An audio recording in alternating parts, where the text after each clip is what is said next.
Hello! I thought we were gonna do a little moral test. And this is not a test that I have made up myself, I found it in a magazine. And I'm gonna try to translate it into English for you, because it's a very, very good test. So let's begin with the first question. What is the first thing you think of when you see these three men? A. Goodness, calm, and courage. B. Jesus, Buddha, and Gandhi. Or C. Hippie, fat ass, and terrorist. A elderly woman and a man in a wheelchair and a newborn baby is trapped in a burning building, and you can only save one. Who do you save? A. All lives are worth the same, so I can't decide. B. The newborn baby, because it's easier to carry. Or C. The cripple, because nothing goes faster down the stairs than a burning wheelchair. Is it morally acceptable to kill one to save 10? A. No, all life is holy. B. Yes, 10 lives are worth more than one, as long as it isn't mine. Or C. Which social group does each person belong to? Yes is relevant. You find out that your best friend has cheated on his girlfriend. What do you do? A. You tell her. B. You tell her and you try to sleep with her. Or C. You blackmail him and you sleep with her. A homeless person approaches you on the street. What do you do? A. Give him everything you have on you. B. You give him $5 as long as he doesn't touch you. Or C. Pepper spray, round kick, stab him in the throat. Not sure if I'm using this word right, but here it goes. Is it morally right to give someone euthanasia if that person wants to? A. Of course not, only God can decide over life and death.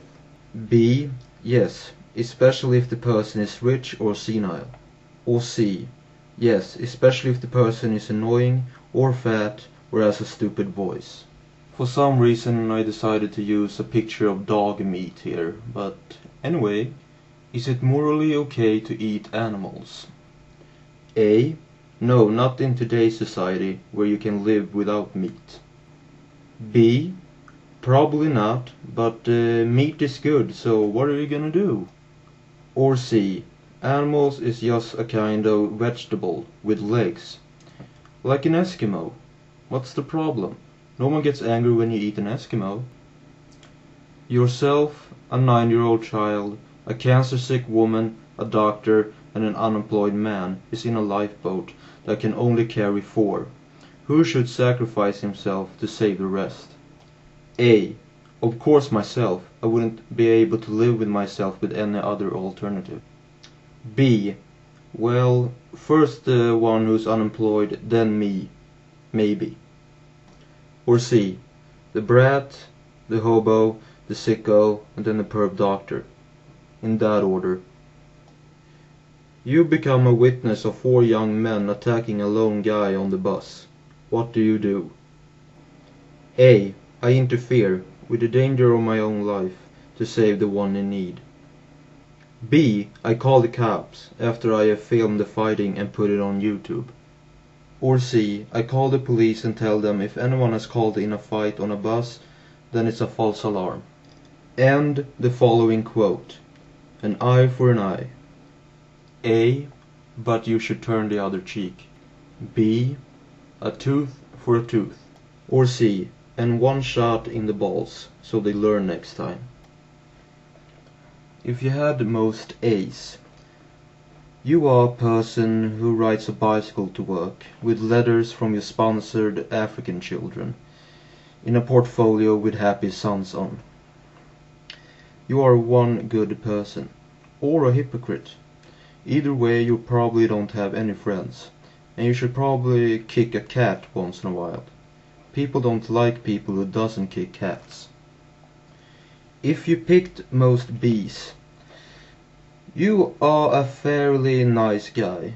You don't give money to charity, but in return you don't give so much investments in the weapon industry either. Sometimes you read the homeless magazines at the hair salon, but you don't buy them. But it just feels good to read them, you know.